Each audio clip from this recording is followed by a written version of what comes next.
Assalamualaikum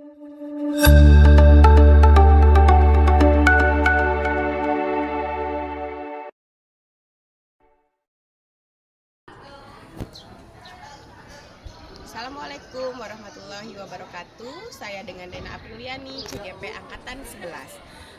Pada pagi hari ini saya akan membawakan sesi wawancara dengan Kepala Sekolah SMP Negeri 3 Saguling. Dan berikut cuplikannya, selamat menyaksikan. Selamat pagi Ibu. Selamat pagi Bu Dena. Ibu maaf, saya mengganggu waktu Ibu hari ini. Mana? Iya. Ada beberapa pertanyaan yang mau saya ajukan Ibu kepada Ibu terkait dengan pengambilan keputusan Ibu sebagai kepala sekolah. Yang pertama, selama ini ketika Ibu memiliki problem atau masalah dilema etika, bagaimana Ibu dapat mengidentifikasi kasus-kasus yang ada di sekolah Ibu? Mengidentifikasi ya? Iya. Kalau kita mendapatkan satu kasus ya Bu ya, kita harus mengidentifikasi. Pertama, kita lihat dulu kasus itu apa sih yang terjadi ya, atau kasus apa yang kita terima. Lalu setelah itu kita lihat latar belakang kasus itu. Setelah kita tahu latar belakangnya, baru kita akan mencari langkah apa yang akan kita lakukan. Nah, kalau sudah tahu latar belakangnya, lalu langkah-langkah apa yang kita lakukan, baru kita coba selesaikan kasus tersebut sesuai dengan identifikasi yang sudah ada. Iya, baik Bu. Jadi Ibu mengetahui latar belakangnya dulu ya Bu ya. Itu harus. Iya, baik. Berikutnya Ibu, nah selama ini ya Bu, pengalaman Ibu menjadi kepala sekolah, bagaimana Ibu menjalankan pengambilan keputusan di sekolah Ibu? Nah, terutama pada saat ada kepentingan yang memang dua-duanya itu benar atau dua-duanya mengandung nilai kebajikan. Kira-kira bagaimana Bu? Ya, sering ya kejadian kayak gitu ya Bu Dena. Iya. Dua-duanya penting, dua-duanya harus diselesaikan. Iya. Nah, satu kunci ya kemudian kalau kita mengambil satu keputusan padahal dua-duanya penting, kita lihat urgennya. Mana yang lebih urgent, itulah yang kita selesaikan. Nanti setelah itu baru berikutnya. Karena kalau kita tidak melihat urgennya, kita akan mungkin seseorang akan merasa, aduh saya kan sudah urgent tapi kok saya nggak diselesaikan. Jadi kita lihat sifat urgennya dulu aja, dilihat, ambil kasus atau keputusan yang kedua. Iya. Berarti diambil kepentingan yang paling penting ya Bu ya. Iya. Ya, berikutnya Bu, kalau langkah-langkah apa yang biasa Ibu lakukan selama ini ketika mengambil keputusan itu seperti apa gitu? Mohon dijelaskan. Makanya ya. Iya. Seperti yang tadi ya Ibu katakan, kalau misalkan kita harus mengambil satu keputusan, ternyata kemudiannya penting. Nah, otomatis kita harus ada langkah. Langkah yang pertama, kita lihat dulu kasusnya. Iya. Kasusnya ini apa sih? Nah, terus yang kedua, berarti langkah yang kedua kita lihat penting tidaknya. Tapi seluruh kasus pasti penting ya, penting dan harus diselesaikan. Tetapi yang tadi, urgent dulu, urgent mana nih? Mana yang harus kita selesaikan dulu? Itu langkahnya. Langkah berikutnya, setelah kita tahu bahwa itu urgent, berarti kita langsung lihat latar belakangnya apa, lalu kenapa kasus itu bisa muncul. Nah, setelah kita pelajari latar belakang, kenapa, baru bagaimana, kan? Bagaimana kita harus menyelesaikan.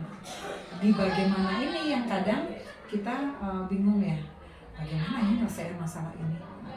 Otomatis kan kita harus betul-betul clearnya gimana? Kita harus betul-betul kita berhadapan dengan kasus tersebut. Kalau perlu memang orang yang bermasalah atau orang yang memiliki kasus itu kita undang, kita bicara baik-baik. Lalu kita tanya sebetulnya apa sih? Kita biarkan aja orang yang bermasalah itu bercerita. Karena kalau kita langsung memberikan satu, ibu harus begini, enggak boleh. Silakan. Yang bermasalah atau yang punya kasus silakan cerita dulu, baru nanti kita bantu untuk mencari solusi. Makanya seperti itu. Iya. Nah, kalau begitu ya Bu, langkah-langkah yang selama ini yang Ibu kerjakan atau laksanakan di sekolah dalam pengambilan keputusan, menurut Ibu apakah itu sudah efektif gitu Bu dalam hasilnya nanti gitu. Ya, hasilnya ya. Iya. Kalau kita menyelesaikan satu masalah ya, kita kadang kita merasa bahwa langkah kita benar nggak sih, gitu kan? Kadang seperti itu ya. Kadang dalam hati, ini benar nggak ya langkah-langkah ini? Namun kita selalu berusaha supaya hasilnya maksimal. Karena apapun juga yang kita lakukan, kalau sudah menggunakan langkah-langkah ya, langkah-langkah yang kita ambil, insya Allah Bu Deni, hasilnya mungkin walaupun tidak 100% ya, 100% memuaskan, tapi minimumnya kita ingin mencapai yang terbaik gitu. Tapi ya itu, langkahnya kita lakukan dulu, lalu kita selesaikan solusinya apa, setelah itu bagaimana kita menyelesaikan itu, insya Allah bisa menjadikan memberikan hasil yang maksimal. Kalau dikatakan efektif, tergantung. Kalau misalkan efektif kan kita setiap kita melaksanakan atau kita menyelesaikan satu masalah, pasti kan berbeda-beda. Masalah A belum tentu bisa digunakan penyelesaiannya dengan cara masalah yang berbeda. Itu pasti akan berbeda. Jadi berbeda-beda ya Bu. Iya. Nah kalau ketika Ibu menyelesaikan masalah atau menghadapi masalah di sekolah, tentunya Ibu juga akan menghadapi tantangan-tantangan ya Bu ya, dari berbagai macam pihak. Nah Ibu boleh dipaparkan gitu kira-kira tantangan yang Ibu hadapi ketika mengambil keputusan yang benar, yang ini benar, kemudian ini benar. Ibu kan tentu mengalami dilema. Kira-kira tantangannya seperti apa Bu? Itu pasti ya kalau yang namanya menyelesaikan masalah, apalagi kita berhubungan dengan manusia, iya, betul. Berhubungan dengan manusia. Pada saat kita memberikan penyelesaian A, belum tentu yang bersangkutan menerima.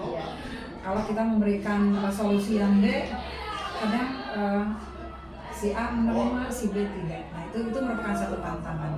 Nah bagaimana kita menyelesaikan tantangan tersebut ya, dengan pendekatan kita istilahnya melapah gedangnya, gimana sih bagusnya seperti ini, kalau menurut Ibu itu bagaimana. Nah itu dengan cara seperti itu insya Allah ya, ada clash itu mungkin lebih minimalis ya, bisa diselesaikan, sehingga ada perasaan yang saya merasa disepelekan, saya merasa tidak diperhatikan dan sebagainya. Mudah-mudahan itu tidak akan ada ya kalau kita misalkan dengan pendekatan baik-baik. Ya insya Allah Buden, yang namanya tantangan itu, apalagi yang namanya berhubungan dengan manusia tuh banyak ya, banyak sekali. Hanya ya pertama ya memang harus kita sabar ya. Kuncinya sabar, kita mau mendengarkan. Setelah kita mau dengar, lalu kita cari sama-sama solusinya bagusnya bagaimana. Jangan sampai solusi itu ada di sebelah pihak. Kalau kita menyelesaikan satu masalah, solusinya ada di Ibu, kayaknya belum tentu cocok di Bu Dena kan? Jadi kita cari solusi sama-sama, ayo kita selesaikan sama-sama biar plong semuanya. Mudah-mudahan itu bisa menyelesaikannya Bu Dena. Iya Ibu. Ya Ibu, terima kasih tadi jawabannya Bu yang sudah rinci sekali. Kemudian ketika Ibu mengambil keputusan, apakah itu ada jadwal tertentu gitu, atau untuk mengidentifikasi permasalahan, apakah Ibu menyiapkan jadwal-jadwal tertentu atau spontan saja ketika ada masalah langsung Ibu clearkan pada hari itu juga secara langsung, atau bagaimana Bu terkait dengan jadwalnya? Iya. Kalau untuk jadwal sepertinya kayaknya enggak ya, karena masalah itu kan tidak dijadwalkan ya Bu. Ya betul. Masalah itu kadang satu hari datang beberapa masalah, kadang hari A tidak ada, besoknya ternyata masalahnya banyak. Jadi kalau jadwal kayaknya enggak. Hanya maksudnya mungkin begini. Mungkin kita ada satu waktu, satu sesi di mana Ibu menyediakan, yuk gimana nih kalau ada masalah seperti ini kita bisa selesaikan tidak. Nah, masuknya ya pada saat ada kombel ya. Kombel itu ya fungsinya untuk salah satunya. Kalau misalkan ini loh masalah ini, gimana caranya kita selesaikan di kombel. Itu kalau masalah memang rutinitas. Tapi kalau misalkan masalah-masalah yang kadang timbul tanpa kita ketahui gitu ya. spontanitas ya Iya. otomatis itu pasti ada waktu khusus. Iya. Tapi kalau untuk yang masalah kegiatan di sekolah, pembelajaran itu harus disediakan waktu khusus. Karena kan kita juga di sekolah kita kan sudah menyiapkan kan waktu kombel kan, kelompok belajar. Nah, pembelajaran itu kan banyak masalah yang terjadi di kelas pada saat pembelajaran, pada saat KBM itu bisa diselesaikan di jadwal yang sudah ditentukan. Ya, Ibu. Nah, terakhir mungkin Ibu dari sekian kasus yang Ibu alami di sekolah, khususnya di sekolah kita ya Bu, di SMP Negeri 3 Saguling, kira-kira pembelajaran atau hikmah apa yang dapat Ibu petik selama menjadi pimpinan yang harus memberikan keputusan yang seadil-adilnya juga ya Bu kepada anak buah, mungkin kepada bawahan Ibu, mungkin seperti itu Bu. Iya. Baik, terima kasih. Mungkin bukan anak buahnya. Iya, apa ya istilahnya? Iya. Kalau ibu, guru-guru itu ibu sudah anggap teman sejawat ya. Iya. Karena bagaimanapun juga tanpa ada bapak ibu guru di sekolah, kayaknya pembelajaran juga tidak akan berjalan dengan baik ya. Iya. Lalu tanpa ada bapak ibu, kepemimpinan saya pun juga nggak akan ada hasil gitu. Nah, apa tadi? Pembelajaran atau hikmahnya? Hikmah ya. Iya. Banyak sekali ya hikmah banyak sekali. Dari sejak saya ditempatkan di Saguling ini, alhamdulillah ya Bu Dina ya, banyak pembelajaran yang saya terima ya, banyak hikmahnya apa?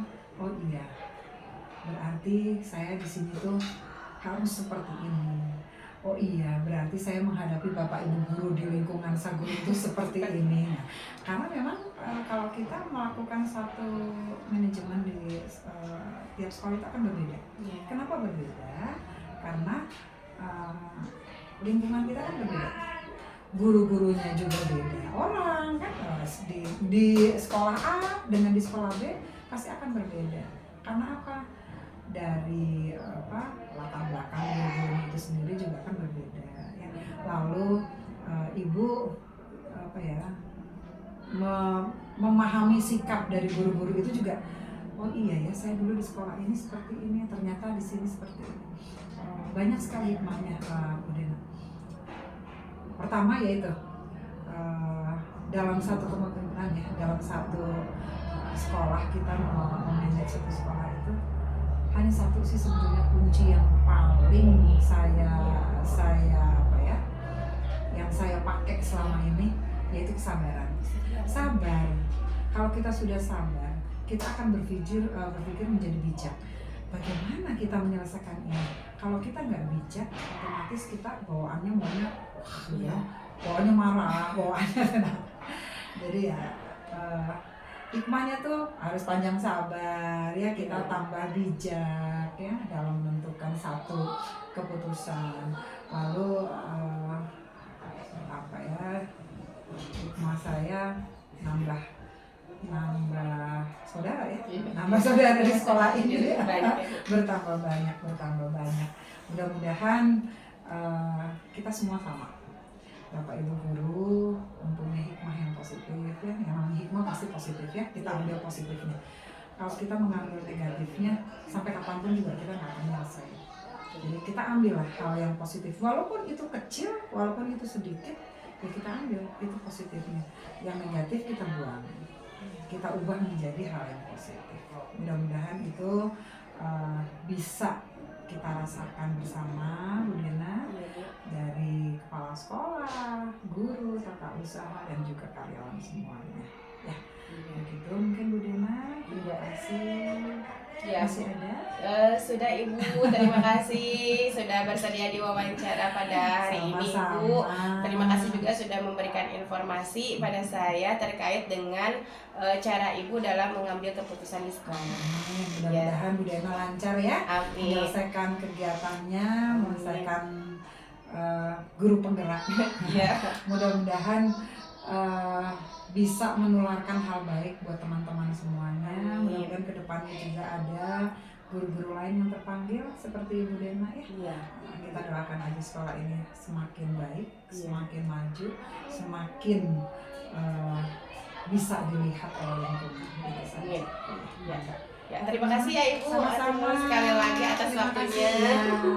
Mangga. Selamat siang Ibu. Siang, Bu Dena, mangga.